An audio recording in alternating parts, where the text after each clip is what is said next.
They were born on the same day, died on the same day, and weren't buried together. The townspeople said they never cried, not once. In the frozen fields outside of Millbury, Ohio, 3 graves lie hidden beneath the roots of an ancient elm. They bear no names, only dates, January 3rd, 1856. No records of birth, no autopsies, no surviving photographs, just a withering note scribbled in the town's now. Abandoned church registry, Triplets, unnatural, returned to the soil. The town has since been erased from most maps. Even Google Earth doesn't render the land clearly. Every few years, researchers stumble upon the story.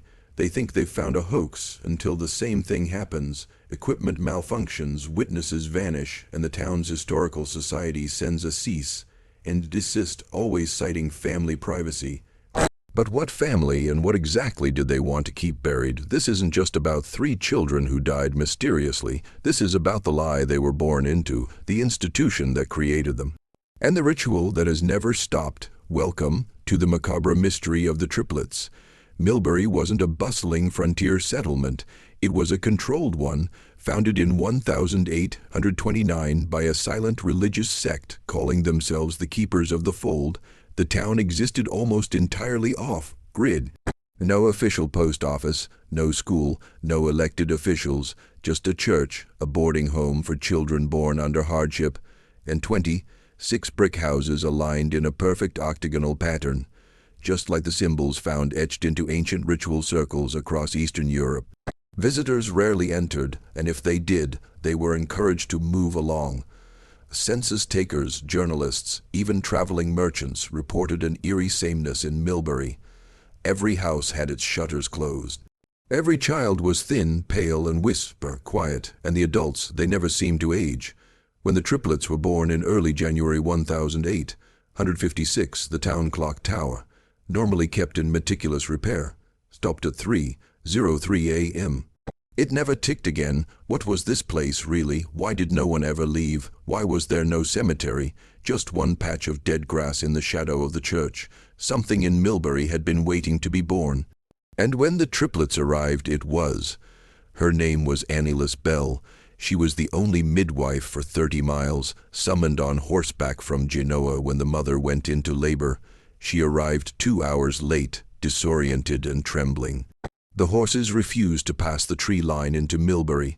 Her account, written later in a Catholic sanatorium under heavy sedation, reads like madness. She claimed the birthing room had no windows, no hearth, no sound but the rhythmic beating of a metronome echoing from behind the walls. She was told not to speak to the mother, who was bound at the wrists and already hemorrhaging. Annelies wrote that the babies came too quickly, no contractions, no screaming, they simply emerged. Silent, eyes wide open, skin gray, blue, with identical triangular marks behind each ear. The umbilical cords were severed not with scissors, but with a ritual blade bearing symbols she didn't recognize. She blacked out shortly after. When she awoke, the room was empty, the mother was gone, and the Triplets, wrapped in black cloth, were being carried into the cellar by 2 silent nuns. She never returned to Millbury. But she never stopped hearing the metronome. St. Eliphas Church looked like any rural chapel from the outside. Weather-worn steeple, stained glass, crooked steps. But inside, the altar was bare, no crucifix. No pews, no priest. Instead, there were rows of narrow wooden seats arranged in a spiral, all facing the center. In that center, a stone slab, not an altar. A slab, scorched, etched with 9 concentric circles, each with arcane markings worn smooth by years of kneeling. It wasn't a church, it was a chamber. The town's so-called clergy were not ordained by any known diocese. Their robes were a deep burgundy, and their sermons, when they were given, spoke not of salvation, but of containment.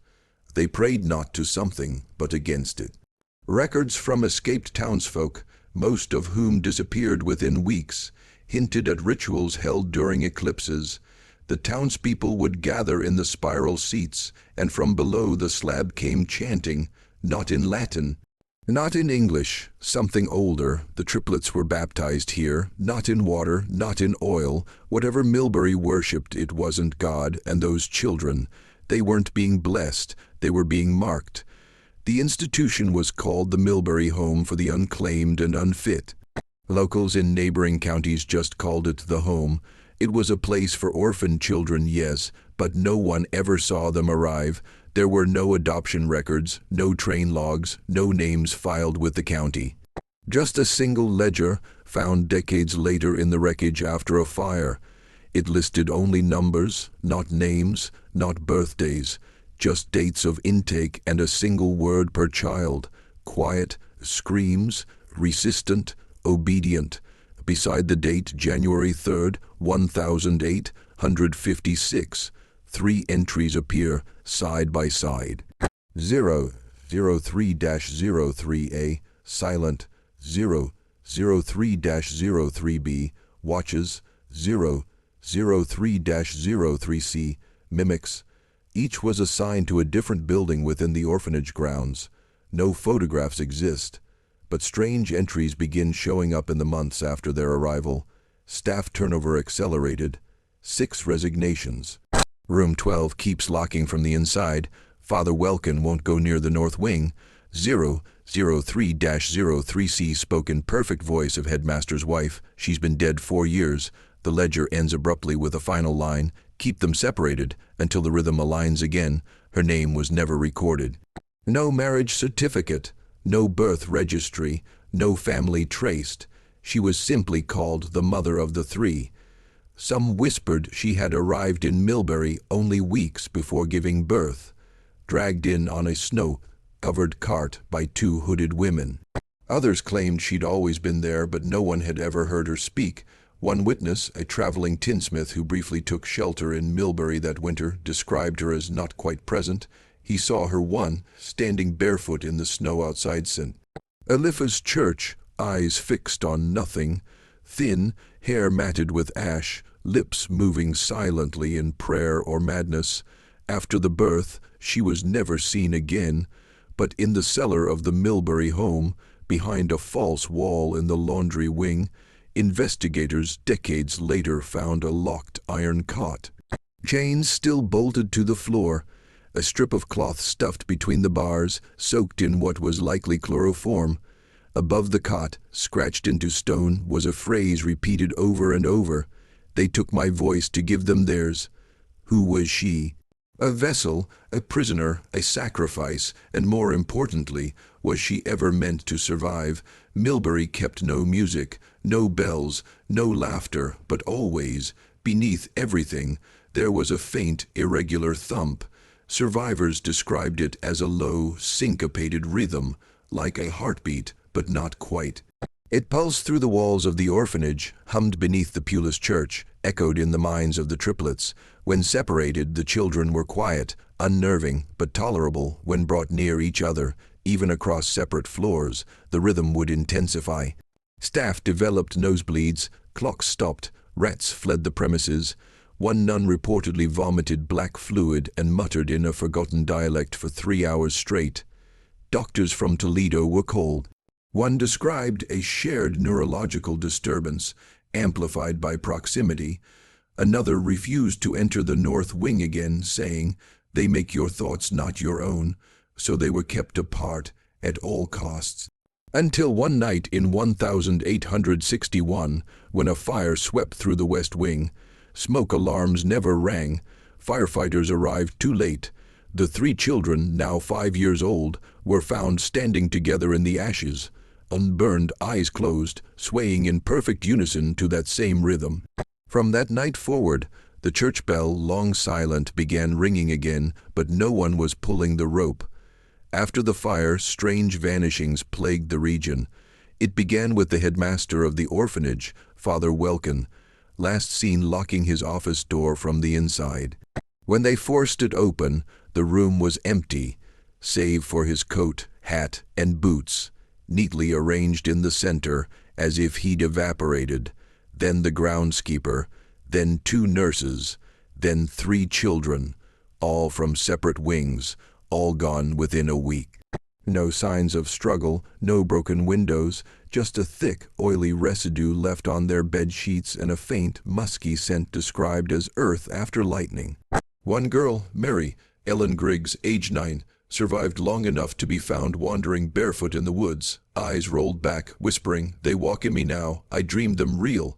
She died before morning. The disappearances weren't random.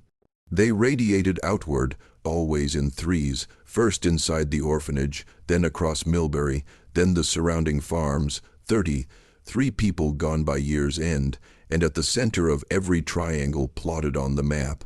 The triplets. Dr. Thaddeus Rupp, a neurologist from Cleveland, was the last outsider to evaluate the children. He kept detailed notes, diagrams, and sketches, most of which were confiscated by the state and never returned. Only fragments remain. He noted the triplets exhibited an impossible synchronization of ocular movement, reacting to external stimuli as though they shared a single nervous system. When shown images, faces, animals, sacred symbols, they would blink at the same moment. Not react, blink, like shutters opening to something beyond comprehension. Dr. Rupp observed that when one was touched, all three would flinch. When one was spoken to, the others mouthed the words simultaneously. He also noted something far more disturbing. Their shadows moved independently. He caught it once, on a foggy window, where 3 silhouettes should have been, but there were 4. The fourth pulsed with the same irregular rhythm, etched into the church altar. It seemed, aware, his last entry read, "These are not children, these are conductors." Rupp vanished on his return trip to Cleveland. His carriage was found abandoned at the Maumee River crossing. Inside was a single item, a child's drawing of 3 figures standing beneath an eclipsed sun. By 1865, Millbury was silent, roads were barricaded, the train route was quietly removed from all official maps. Postal service ceased, the town became invisible by design. Survivors, or defectors, depending on who you ask, claimed the town council made a unanimous decision to seal Millbury from the world, no one in, no one out, not to protect themselves, but to protect us. One account, written by a former gravedigger turned informant, recounts a secret ceremony. 13 townsfolk met beneath the church. Each one bore the mark, a small triangle behind the ear, identical to the ones the triplets were born with. They stood in a circle, reciting something in guttural unison, as a sigil was carved into the earth with ash and blood. And then, silence. Millbury's population dropped to less than 100. Its borders became wild with overgrowth. Birds avoided the treetops. Children in neighboring towns were told, "Don't go past the sycamores. That's where the world ends." And the triplets, they were never seen again, at least not in the flesh. But even now, those who walk too close to the ruins say they hear something, a low thump, like a heartbeat. Remembering, in 1902, a retired geologist named Jonas Merritt moved into a small cottage 5 miles outside the former Millbury boundary. He had one obsession, proving the triplets were a myth. Armed with survey tools and a team of unpaid interns from Oberlin College, Merritt began excavating what he believed was the buried foundation of the Millbury home for the unclaimed. For 3 weeks, nothing happened, until they struck stone. Not a foundation, a lid, 6 feet wide, etched in deep grooves with the same concentric rings once seen on the St. Eliphas altar. Merritt, convinced it was a crypt, pried it open on the 4th morning. What they found beneath wasn't a corpse, it wasn't bones, it was a hollow chamber lined in blackened mirrors, mirrors that reflected things not present in the room. One intern saw herself surrounded by 3 pale children, holding hands in a ring around her, whispering in her voice. Another screamed that something stepped into his mind. 2 days later, Merritt abandoned the dig. His notes were erratic, disconnected. Final entry, "It's not buried, it's dreaming, and we woke it just enough to remember its name."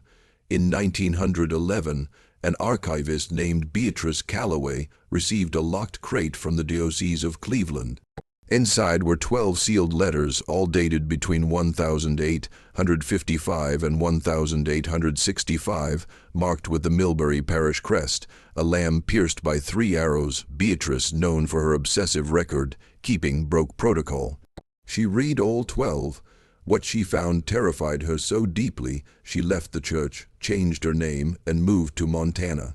Only one letter survives, preserved by her niece after her death in 1944, to whom inherits the burden. If you are reading this, the seals have weakened.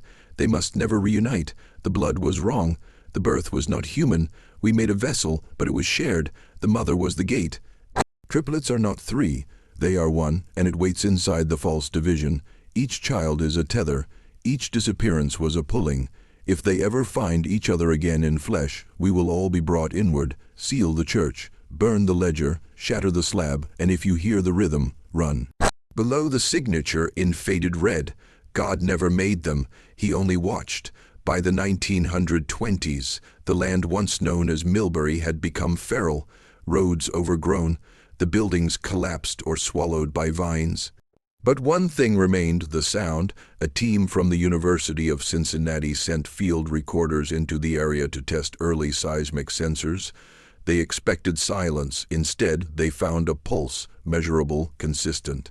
Like a drumbeat, 48 BPM, origin, directly beneath the old church foundation. When the recordings were played back in the lab, strange anomalies emerged, voices, not heard in the field, whispering phrases backwards. Some recognized old nursery rhymes, others ritualistic phrases from dead languages. Then the technicians began hearing the pulse even without the tape. One man collapsed in the hallway, clutching his ears, shouting, "They're under my ribs, they're stepping through my breath." The university seized the tapes. Most were destroyed. One reel, however, survived in private hands. It's said that if you play it at midnight, especially near forested ground, you'll hear more than just the rhythm. You'll hear the sound of something breathing in sync with you, something buried, something waiting. In 1934, nearly 80 years after the triplets vanished, a pair of mute twin girls were found wandering near the ruins of Millbury hand in hand, covered in soot and ash. They were barefoot, unharmed, and unregistered in any state system. No family ever came forward. They were taken in by St. Jude's Asylum in Toledo. For months they didn't eat, yet never lost weight. They didn't sleep, yet showed no fatigue. Their skin was ice cold, and at night, staff reported hearing laughter echoing through the vents, laughter that matched no voice in the building. They were never named, but they were catalogued as case #0, 03-03D&E. Why those numbers? The lead doctor, unaware of the Millbury ledger, claimed it was coincidence, just the next numbers in line. But when former archivist Beatrice Calloway, then in hiding, saw the case file, she sent a warning: do not let them touch, do not let them sing. If they begin to hum, bury the building in salt and fire. 3 weeks later, St. Jude's burned to the ground. Only the director's office survived. Inside, etched into the floor, where is the third? In 1946, a wartime photographer named Elias Redgrave developed a roll of film he had forgotten in his rucksack since returning from Europe. Among blurry shots of rail lines and refugee camps was a single image that stopped his breath. It showed a collapsed bell tower, clearly American architecture, likely 19th century. Standing beneath it were 3 children holding hands. All wore black, all faced away from the camera, and all cast no shadows. Redgrave was certain he had never taken the photo. Experts examined the film. It was Kodak stock, domestic, circa 1944, but no one could identify the location. No metadata, no stamps. The architecture matched that of rural Ohio, and behind the tower, through the trees, one symbol could barely be made out, carved into the stone, 9 concentric circles. Within days, Redgrave fell into catatonic silence. He died in an institution 3 years later, still clutching the print. When his belongings were cleared, the photograph was missing. Only a single note remained in its frame. They looked back. That's when it began. In the spring of 1950, a government mapping team conducting aerial surveys over rural Ohio flagged something wrong. Near the supposed ruins of Millbury, a clearing that had long remained barren, dead soil, nothing ever grew, suddenly bore a single towering elm, 70 feet tall, fully mature, no record of its planting. Locals refused to go near it. Birds refused to nest. Livestock broke free and fled whenever driven within half a mile, but those who did approach the tree described an overwhelming sense of déjà vu. They wept without reason. Some hallucinated children's voices whispering in their own tongues. Beneath the tree, they discovered 3 stones, partially unearthed by roots, not gravestones, flat, smooth markers with no text, just a single carved shape repeated on each, an open eye within a triangle. Government officials sealed the area. One botanist who disobeyed orders claimed the tree was not a tree at all, but a conduit, a living monument built from something ancient, reaching upward from below.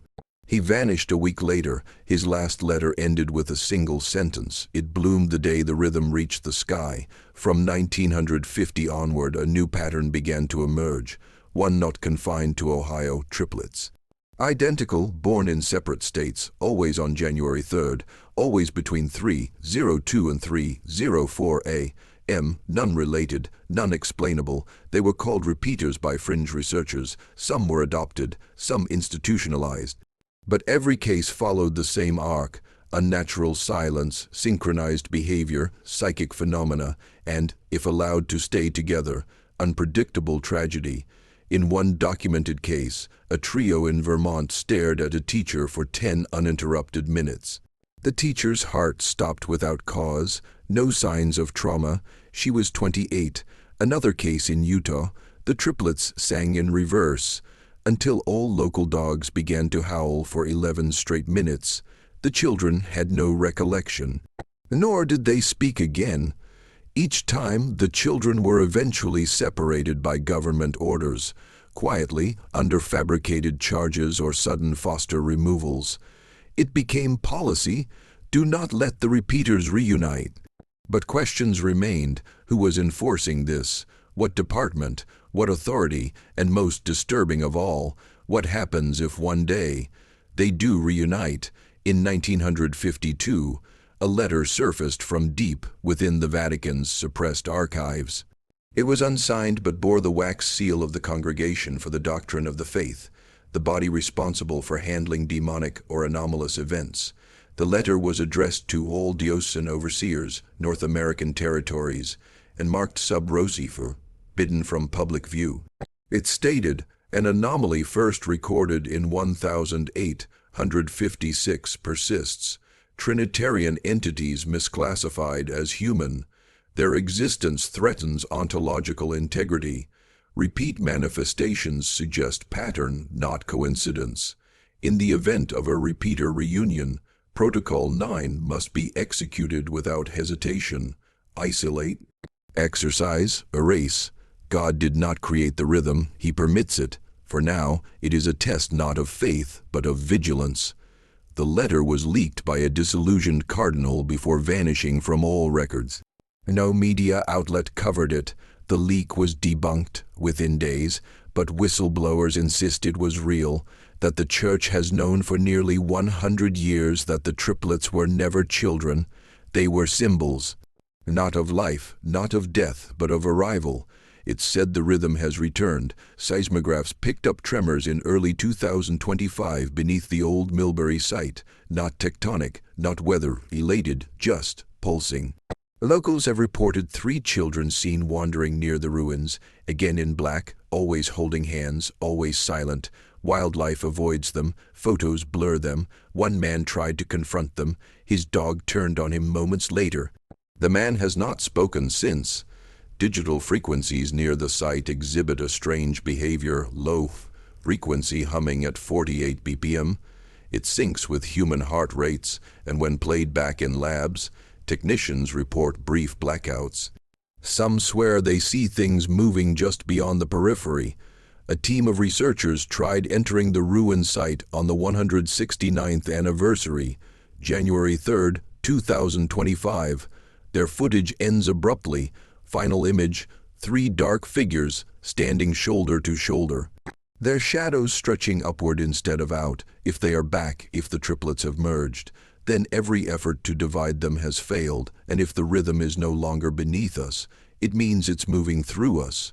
The story of the Millbury triplets is not about death. It's about containment, about a people who built an entire town to keep something from spreading, something ancient, inhuman, and cunning enough to wear the skin of children. It was never just 3 bodies. It was never just one mother. It was a design, a trinity of tethered echoes meant to carry something forward, beyond time, beyond science, beyond God. And now, in a world ruled by algorithms, frequencies, and endless connection, the original problem returns in a deadlier form. You don't need a church anymore, you don't need a town, you just need 3 minds aligned, 3 eyes opened, 3 pulses in sync. So if you hear a sound tonight, a low, steady thump in your walls or in your chest, don't listen closely. Don't match it, don't hum, don't tap your fingers to it, because it's not your heartbeat, it's theirs, and they are looking for the 4th.